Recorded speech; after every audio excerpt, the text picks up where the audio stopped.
أعوذ بالله من الشيطان الرجيم. بسم الله الرحمن الرحيم. السلام عليكم ورحمة الله وبركاته. وعليكم السلام ورحمة الله وبركاته. الحمد لله الحمد لله حمدا كثيرا طيبا مباركا فيه كما يحب ربنا ويرضى.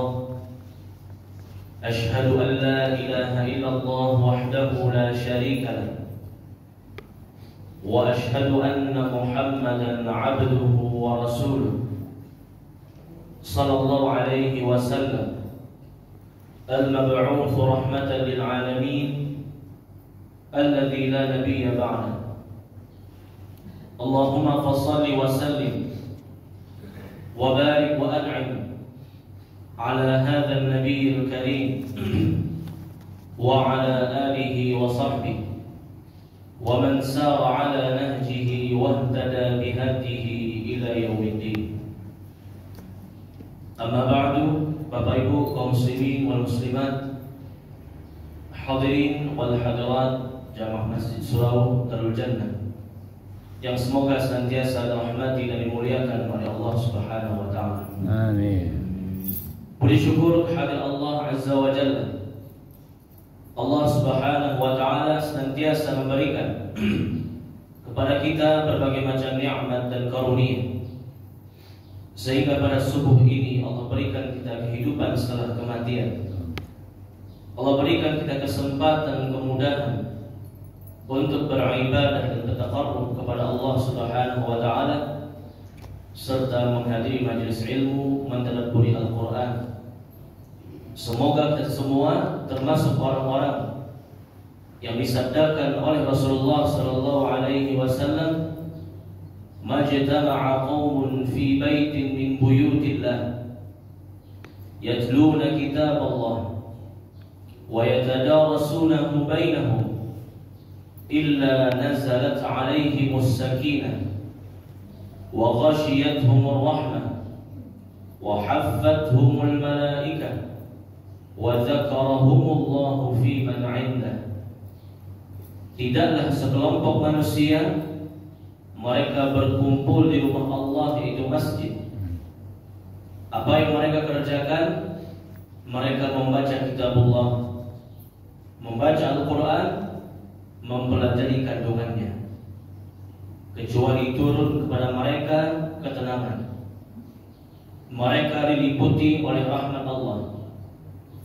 Para malaikat mengelilingi mereka, dan Allah Subhanahu wa taala memuji mereka semua. Kemudian salawat dan salam kita mohonkan kepada Allah agar disampaikan kepada Nabi kita Nabi Muhammad sallallahu alaihi wasallam. Allahumma shalli ala Muhammad wa ala ali Muhammad. Semoga salawat dan salam juga tercurah kepada keluarga beliau, istri-istri beliau, kepada para sahabat dan orang-orang yang mengikuti beliau dengan benar hingga hari kiamat. Bapak Ibu rahmati Allah Subhanahu wa taala, kembali kita melanjutkan kajian tafsir Al-Qur'an. Pada pertemuan sebelumnya, pembahasan terakhir surat Al-Baqarah ayat 110. Insyaallah taala pada subuh ini kita lanjutkan dengan ayat 111 sampai ayat 112. Al-Baqarah ayat 111 sampai 112. Bapak Ibu rahmati Allah Subhanahu wa taala, di ayat 111 Allah taala berfirman, wa qalu lan yadkhulal jannah illa man kana hudan aw nasara tilka amaniyuhum qul hatu burhanakum in kuntum shadiqin. Dan mereka, yaitu orang-orang ahli kitab Yahudi dan Nasrani, mengatakan tidak akan masuk surga kecuali harus orang Yahudi atau orang Nasrani. Itu hanyalah angan-angan mereka. Katakanlah wahai Muhammad, tunjukkan bukti kebenaranmu jika kamu orang-orang yang jujur. Ayat 112, Allah Ta'ala berfirman, Bala man aslama wajhahu lillahi wa huwa muhsin falahu ajruhu 'inda rabbih wala khawfun 'alaihim wala hum yahzanun. Tidaklah demikian, siapa saja yang menyerahkan dirinya sepenuhnya kepada Allah Subhanahu wa Ta'ala dan dia berbuat kebaikan, maka dialah yang mendapatkan pahala dari sisi Tuhannya, yaitu Allah, dan tidak ada rasa takut pada mereka dan mereka juga tidak bersedih. Bapak Ibu rahmati Allah Subhanahu wa Ta'ala, Al-Baqarah 111 sampai 112 ini memiliki beberapa pelajaran. Yang pertama adalah aqidah atau keyakinan dari orang-orang Yahudi dan Nasrani bahwasanya jannah, yaitu surga, adalah khusus untuk mereka saja, tidak untuk selain Yahudi, tidak untuk selain Nasrani. Ini keyakinan mereka. Lan yadkhulul jannah. Lan artinya tidak akan sampai kapanpun, selama-lamanya, selain Yahudi Nasrani yang berhak masuk ke dalam surga. Dan masing-masing Yahudi Nasrani meyakini kebenarannya masing-masing. Maksudnya bagaimana? Yahudi mengatakan surga ini hanya untuk orang Yahudi, tidak untuk orang Nasrani, dan juga tidak untuk selain Yahudi, semuanya. Hatta Nasrani pun mereka nak masukkan ke dalam surga, hanya mereka yang masuk ke dalam surga. Begitupun orang-orang Nasrani juga seperti itu. Surga itu hanya untuk orang Nasrani, tidak untuk Yahudi, tidak untuk orang Islam, dan juga tidak untuk orang-orang selain Nasrani. Masing-masing mereka meyakini kebenarannya. Bukan berarti mereka bekerja sama. Yahudi Nasrani surga kita berdua, ya bukan. Masing-masing yakin dengan agama mereka. Allah menjawabnya, tilka amaniyuhum. Itu hanya mimpi belaka, hanya pemikiran saja, tidak ada sumbernya dari Allah Subhanahu wa Ta'ala, hanya persangkaan mereka, tidak ada sumber kebenaran.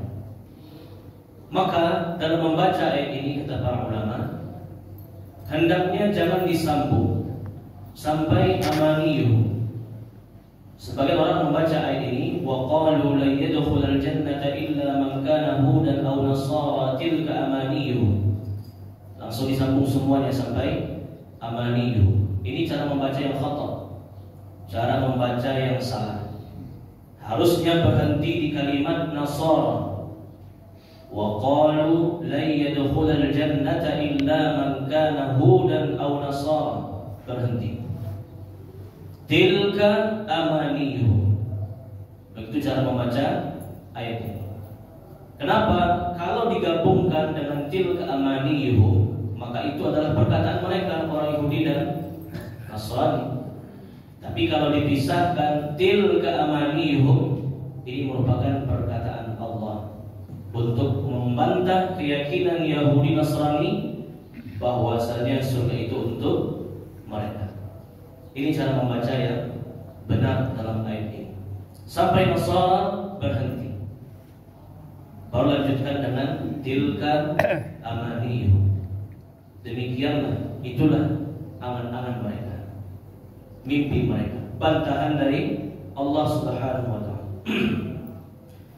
Allah melanjutkan, Qul hatu burhanakum in kuntum shadiqin. Wahai Muhammad, katakan kepada mereka, datangkanlah bukti kepada kalian, kepada kami. Datangkanlah satu ayat dari kitab-kitab kalian yang asli, Taurat maupun Injil, bahwasanya penduduk surga adalah Yahudi dan Nasrani. Ini disebut dengan istifham ingkari, pertanyaan yang tidak membutuhkan jawaban. Jawabannya sudah jelas, tidak akan ketemu.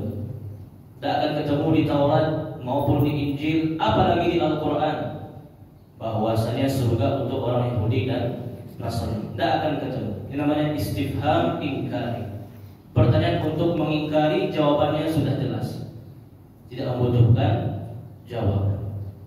Ini pelajaran yang pertama. Orang-orang kafir siapapun mereka, mau itu Yahudi, mau itu Nasrani, mereka meyakini surga itu untuk mereka, bukan untuk selainnya. Makanya nggak ada istilah semua agama itu sama, nggak ada. Tuhannya beda, ibadahnya beda, surga pun beda menurut mereka. Hanya untuk mereka saja, tidak untuk orang lain. Makanya orang-orang Nasrani mengatakan orang-orang di luar Nasrani merupakan domba-domba yang tersesat. Ya, mereka semua masuk ke neraka. Begitupun Yahudi, begitupun agama yang lainnya. Mereka mendoktrin agama mereka lah yang benar. Di luar agama mereka masuk ke neraka. Yang masuk agama mereka adalah orang yang masuk surga. Ini pelajaran yang pertama. Bukan cuma yang Nasrani, tapi juga semua agama di dunia ini menyatakan hal yang sama. Bapak Ibu terhormati Allah Subhanahu wa taala. Selanjutnya ayat 112. Ini bentuk penguatan dari bantahan sebelumnya. Bala, tidaklah demikian. Artinya surga itu tidaklah untuk mereka orang-orang kafir. Tapi surga itu untuk siapa? Allah jelaskan di kalimat berikutnya. Man aslama wajhahu lillah. Yang pertama dia aslama wajhahu lillah, menyerahkan wajahnya kepada Allah.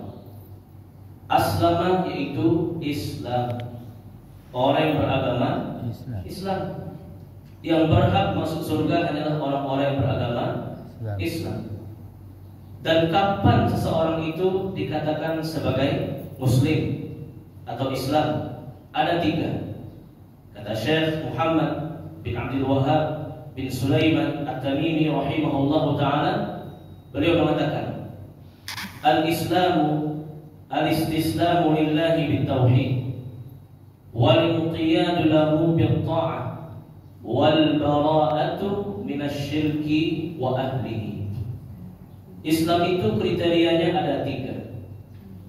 Yang pertama, al-istislamu lillahi bitauhid, mengesahkan Allah, mentauhidkan Allah. Termasuk di dalamnya meyakini rukun iman yang 6, mengamalkan rukun Islam yang 5. Itu yang pertama, al-istislamu lillahi bitauhid, mentauhidkan, mengesahkan Allah. Meyakini rukun iman, mengamalkan rukun Islam yang 5. Yang kedua, walinqiyadu lahu bil-ta'ah, berusaha sebaik mungkin mentaati Allah. Apapun yang Allah perintahkan, berusaha dia kerjakan. Apapun yang Allah larang, berusaha dia meninggalkannya. Ma amartukum bihi fa'tu minhu mastata'tum wa ma nahaitukum anhu fajtanibuh. Apapun yang diperintahkan kepada kalian, kerjakan dengan semaksimalnya. Dan apapun yang dilarang kepada kalian, berusaha untuk menjauhinya, berusaha untuk meninggalkannya. Itu yang kedua, tunduk patuh pada Allah.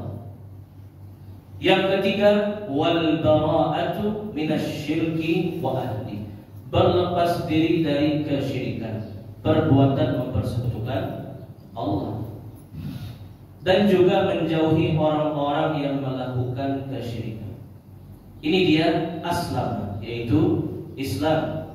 Ya, dengan 3 kriteria itulah orang itu disebut dengan aslam, Islam Muslim, mentauhidkan Allah, tunduk dan patuh pada perintah dalam Allah serta menjauhi kesyirikan. Baru dia sebut sebagai orang yang aslam, yuslimu islaman musliman. Dia orang yang muslim, tunduk patuh kepada Allah Subhanahu wa taala. Ini yang pertama. Apakah cukup dalam Islam saja? Tidak. Dia harus mewujudkannya dengan beramal saleh, dengan kebaikan. Wa huwa muhsin. Dia sudah masuk dalam Islam, dia pun muhsin, berbuat kebaikan. Percuma mengaku beriman, percuma mengaku muslim, tapi dia nggak salat, dia nggak puasa, dia punya kemampuan tapi tidak berzakat, dia mampu tapi tidak berhaji. Ini percuma Islamnya, tidak dia wujudkan dengan amal saleh. Wa basyiril ladzina amanu wa 'amilus shalihat. Di ayat 25 sebelumnya. Berikan kabar gembira kepada orang yang beriman. Cukup dengan iman? Tidak, harus diwujudkan. Wa 'amilus shalihat. Dalam kehidupannya dia berusaha beramal saleh. Dan amal saleh ini tidak semua yang diterima oleh Allah Subhanahu wa taala. Amal saleh mana yang Allah terima? Yang ikhlas karena Allah Subhanahu wa taala, muttabi' li sunnatihi, mengikuti sunnah Rasulullah sallallahu alaihi wasallam. Alladzi khalaqal mauta wal hayata liyabluwakum ayyukum ahsanu amala. Allah menciptakan kehidupan, Allah menciptakan kematian untuk menguji kalian siapa yang paling baik amalnya. Al-Fudail bin Iyad, salah seorang tabi'in rahimahullah, menafsirkan kalimat ahsanu amal, sebaik-baik amal. Apa itu? Akhlasuhu wa aswabuhu. Amalan yang ikhlas karena Allah sesuai dengan petunjuk Rasulullah. Idza kana al-'amalu khalisan wa lam yakun shawaban falam yuqbal. Ketika sebuah ibadah atau amal soleh niatnya ikhlas, tapi caranya tidak benar, Allah tidak mau terima. Wa idza kana shawaban wa lam yakun khalisan falam yuqbal. Atau sebaliknya, amalannya benar sesuai petunjuk Nabi tapi niatnya bukan karena Allah. Niatnya karena dunia atau karena dia mengharapkan pujian dan sanjungan manusia. Lam yuqbal. Allah tidak mau menerimanya. Hatta yakuna khalisan shawaban. Sampai ibadah itu, amal saleh itu betul-betul karena Allah dan caranya juga benar sesuai dengan petunjuk Rasulullah SAW. Inilah orang yang masuk dalam surga. Man aslama wajhahu lillah wa huwa muhsin. Yang pertama dia muslim, dia Islam, tunduk patuh pada Allah, mentauhidkan Allah, menjauhi kesyirikan. Yang kedua, dia wujudkan amalnya, dia wujudkan imannya dengan beramal saleh yang ikhlas sesuai dengan petunjuk Rasulullah SAW. Inilah orang yang masuk surga. Bapak Ibu rahmati Allah Azza wa Jalla. Sebaliknya dia hanya beramal saleh, tapi dia belum masuk Islam. Banyak orang kafir dan muslim yang juga berbuat kebaikan. Bahkan mereka juga ikut berpuasa, ikut bersedekah, membagikan, menyantuni orang-orang miskin, menyantuni anak-anak yatim, membangun tempat-tempat sarana umum yang bisa digunakan oleh masyarakat, jembatan dan sebagainya, sekolah. Maka yang seperti ini pun juga akan masuk surga. Karena orang-orang kafir selagi mereka belum mengucapkan dua kalimat syahadat, amalan mereka tertolak, tidak diterima oleh Allah. Bagaimanapun banyak amalnya. Wa may yabtaghi ghairal Islam dinan falan yuqbal min wa huwa fil akhirati minal khasirin. Siapapun yang menganut agama selain Islam, maka amal ibadahnya tidak akan Allah terima, apapun, sebanyak apapun. Dan di hari kiamat dia termasuk orang-orang yang merugi. Ketika Umar bin Khattab menaklukkan Palestina di zaman beliau, kekhalifahan beliau, beliau melihat ada seorang pendeta Nasrani yang sedang beribadah di gerejanya, dan pendeta ini sudah tua, sudah berubah, dan sudah keriput wajahnya. Melihat hal tersebut, Umar bin Khattab menangis. Tidak biasanya Umar menangis. Umar itu orangnya tegas, orangnya kuat. Tapi melihat pendeta yang tua tadi beribadah di gerejanya, Umar menangis. Sahabat yang lain heran, terutama Amr bin As. Wahai Umar, ma yubki? Apa yang membuatmu menangis? Umar mengatakan, aku melihat pendeta tua ini beribadah di gerejanya. Aku teringat dengan firman Allah yang terdapat dalam surat Al-Ghashiyah, Amilatun nasibah tasla naran hamiyah. Bersusah payah beribadah di dunia tapi tetap masuk neraka. Itulah orang-orang yang kafir. Orang-orang kafir dan muslim, apapun ibadahnya, kebaikannya, selagi dia tidak mengucapkan dua kalimat syahadat, tidak masuk Islam, maka ibadahnya, kebaikannya tidak akan diterima oleh Allah. Di akhir juz yang ketiga, Allah juga berfirman, Innal ladzina kafaru law anna lahum ma fil ardi jami'an innal ladzina kafaru wa matu wa hum kuffar falan yuqbala min ahadihim mil'ul ardi dhahaban walau iftada bih. Orang-orang yang kafir dan mati di atas kekafirannya, mati sebagai orang kafir bukan muslim, maka satupun ibadahnya tidak akan Allah terima, meskipun dia berinfak dengan emas sepenuh bumi untuk menyelamatkan mereka dari api neraka, satupun tidak Allah terima, karena dia kafir, bukan sebagai orang yang muslim. Bapak Ibu rahmati Allah Subhanahu wa taala, orang yang muslim berbuat kebaikan, dia masuk surga, falahu ajruhu 'inda rabbih. Kebaikannya akan menjadi pahala di sisi Tuhannya, memberatkan timbangan kebaikannya. Wala khaufun 'alaihim wala hum yahzanun. Mereka tidak akan pernah takut dan mereka tidak akan pernah bersedih. Apa maksud takut dan bersedih dalam ayat ini? Sedangkan yang namanya manusia, meskipun dia orang beriman pun, dia pasti punya rasa takut. Dia pun juga pasti bersedih, menangis, terutama ketika tertimpa musibah atau hal-hal yang tidak dia sukai. Maksud dari takut dan sedih di sini, kata para ulama, adapun takut yaitu ketakutan di hari kiamat. Orang beriman tidak akan takut menghadapi hari kiamat. Di hari kiamat nanti, ketika manusia dibangkitkan, tidak memiliki pakaian, tidak memiliki alas kaki, belum disunat, mataharinya satu jengkal di atas kepala manusia, semua dikumpulkan di padang mahsyar. Itu adalah kejadian yang sangat menakutkan. Orang beriman, dia Islam, beramal saleh, maka dia selamat dari ketakutan di hari kiamat. Dia akan takut di hari kiamat, hatinya akan tenteram. Ketika manusia yang lainnya wa balaghatil qulubul hanajir, saking takutnya orang-orang kafir di hari kiamat, jantung mereka sampai di kerongkongannya, saking takutnya di hari kiamat. Adapun orang beriman yang muslim beramal saleh, la khaufun alaihim, di hari kiamat dalam kondisi yang menakutkan pun hati mereka tetap tentram, tidak takut, dinaungi oleh Allah Subhanahu wa taala dengan naungan yang mendinginkan mereka, menyejukkan mereka. Yang kedua, wala hum yahzanun, mereka tidak bersedih.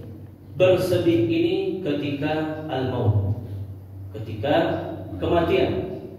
Orang yang meninggal dunia, dia akan menuju alam akhirat, meninggalkan hartanya, meninggalkan dunianya, meninggalkan anak istri keluarganya. Tentu dia akan bersedih secara fitrahnya.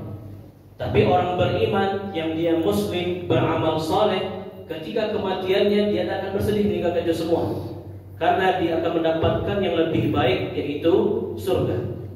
Innal ladzina qalu rabbuna Allah thumma istaqamu tatanazzalu alaihimul malaikah alla takhafu wa la tahzanu wa abshiru bil jannati allati kuntum tu'adun. Sungguhnya orang yang mengatakan Tuhan kami adalah Allah, itu orang muslim, orang yang beriman. Tsumma istaqamu, kemudian dia istiqamah dalam beramal saleh, berbuat kebaikan.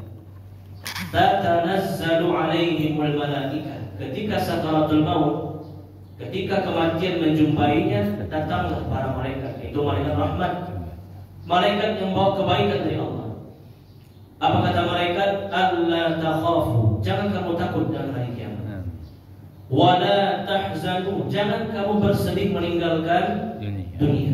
Kenapa? Wa abashiru bil jannati allati kuntum tu'adun. Karena engkau akan datang kepada sesuatu yang lebih baik dari dunia, yaitu surga yang telah dipersiapkan seluas langit dan bumi. Ini dia ganjaran bagi orang-orang yang muslim dan beramal saleh. Seluruh kebaikan yang menjadi pahala di sisi Allah. Tidak akan takut di hari kiamat nanti dan tidak bersedih ketika meninggal dunia, meninggalkan keluarga dan hartanya, karena dia akan masuk dalam surga Allah Subhanahu wa taala. Sebaliknya orang-orang kafir, kebaikannya tidak akan menjadi pahala. Di hari kiamat dia penuh dengan rasa takut dan khawatir, dan dia betul-betul bersedih ketika kematiannya. Kenapa? Bukan bersedih karena meninggalkan dunia, tapi bersedih tidak bisa lagi beramal saleh, menyesal tidak bisa lagi berbuat kebaikan, menyesal tidak beriman dulunya ketika masih hidup. Rabbana absarna wa sami'na farji'na na'mal salihan inna muqinun. Wahai Allah, kami sudah melihat dan kami sudah mendengar, kembalikan kami ke dunia, kami akan beriman, beramal soleh. Sekarang kami baru yakin. Wa qalu law kunna nasma'u aw na'qilu ma kunna fi ashabis sa'id. Orang-orang kafir mengatakan, seandainya dulu di dunia kami mau mendengar, kami mau membaca ayat Allah, memahaminya, masuk dalam Islam, sungguh di hari kiamat kami tidak akan termasuk penduduk api neraka yang sangat panas. Allah a'lam bishawab. Inilah kajian tafsir kita pada subuh ini, Al-Baqarah 111 sampai 112. Silakan kalau ada ibu yang bertanya. Silakan. Waalaikumsalam. Di ayat 111 tadi yang menunjukkan bukti kebenaran itu jika kamu orang yang jujur. Kalau di sini itu kan yang benar. Benar. Nah di dunia ini kan benar dan jujur kan benar. Ada contoh. Dia benar tapi dia nggak jujur. Ya. Contohnya waktu Umar bin Khattab jubah besinya dicuri orang Yahudi. Iya. Padahal lagi khalifah dia katakan dia benar tapi orang Yahudi itu jujur dia dikalahkan. Iya. Dan contoh kedua Nabi Yusuf waktu saudara datang dia perintahkan taruh pialanya di adiknya Binyamin. Bunyamin. Iya. Dia benar tapi dia nggak jujur. Iya. Karena dia Nabi kan Yusuf kan masuk ke Madinah. Seorang nabi. Iya. Ya seorang Nabi taruhnya Iya. bilang aku mencuri kan gitu. Nah ini gimana jadi antara jujur dan benar? Baik. As-sidqu ya itu bisa bermakna benar dan bisa bermakna jujur. Dan itu tergantung dengan konteks pembicaraannya.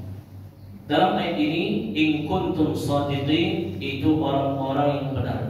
As-sidqu ma'allah, kejujuran kepada Allah yaitu iman. Ya. Namun kalau dalam konteks pembahasan as-sidqu wal kadhib, sidq dan kadhib, yaitu jujur dan dusta. Jadi tergantung dengan pembahasannya.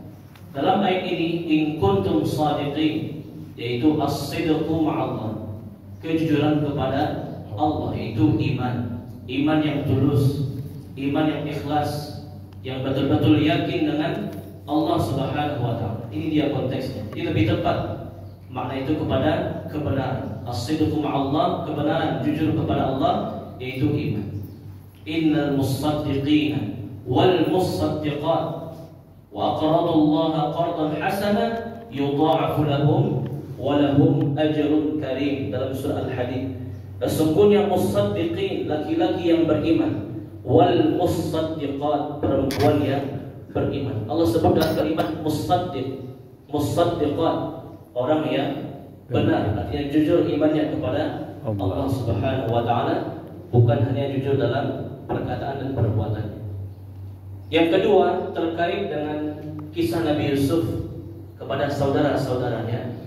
Ini memang dalam zahirnya dusta, tapi ini untuk memberikan pelajaran. Ini berdusta dalam rangka kebenaran, ini dibolehkan. Ya, Yusuf ingin menjebak saudaranya. Karena dulu para saudara Yusuf membuang Yusuf ke dalam sumur karena mereka semua iri dengki kepada Yusuf. Kemudian Allah angkat derajat Yusuf menjadi pembesar bendahara negeri Mesir. Maka Yusuf ingin memberikan pelajaran kepada mereka supaya mereka mau bertaubat dan minta maaf kepada Yusuf. Ini dusta yang dibolehkan, ada konteksnya. Bukan sejak awal dia ingin berdusta, tapi dalam rangka kebaikan dan memberikan pelajaran kepada saudara-saudaranya. Dan bahkan Yusuf itu sudah bekerja sama dengan Bunyamin, untuk menjebak saudara-saudara yang lainnya. Tujuannya sama, untuk mengingatkan mereka dengan dosa-dosa mereka yang dulu. Kenapa dulu dia membuang Yusuf ke dalam sumur? Sekarang Yusuf sudah menjadi penguasa di Mesir, datang paceklik di Palestina, mereka minta makanan ke negeri Mesir. Mereka tidak tahu ternyata yang mereka minta itu adalah orang yang pernah dia dulu buang di dalam sumur. Yaitu Nabi Yusuf alaihissalam. Ini konteksnya benar, jadi boleh berdusta dalam konteks yang benar. Dulu juga Nabi Ibrahim juga pernah berdusta, ketika menghancurkan berhala orang-orang kafir di zaman itu.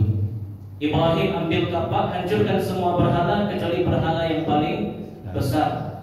Kemudian Ibrahim mengalungkan kapaknya di berhala yang paling besar. Ditangkap Ibrahim, ditanya oleh kaumnya, "A anta fa'alta hadza bi alihatina ya Ibrahim?" Wahai Ibrahim, kamu harus ngaku, pasti kamu yang menghancurkan berhala-berhala kami. Apa kata Ibrahim?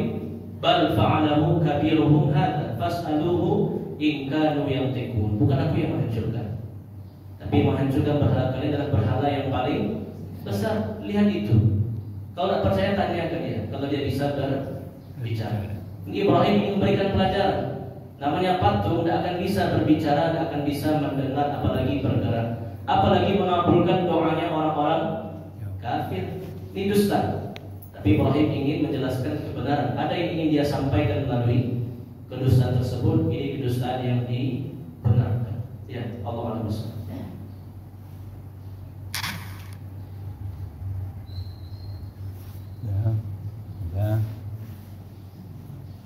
Bu.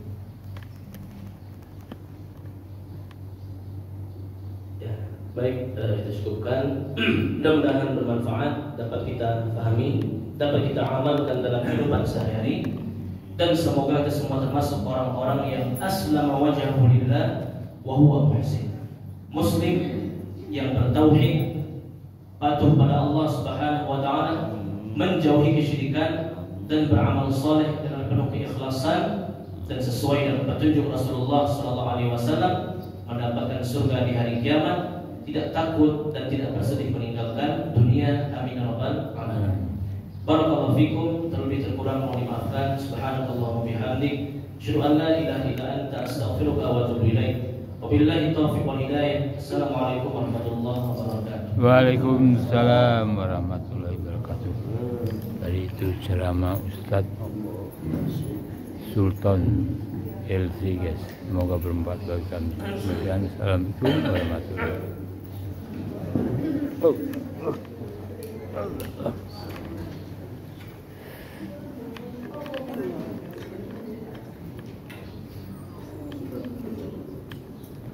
Terima kasih Ketua.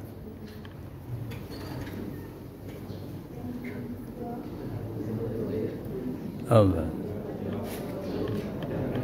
Terima kasih Ustaz. Mau berkah semuanya Ustaz yang beri sama.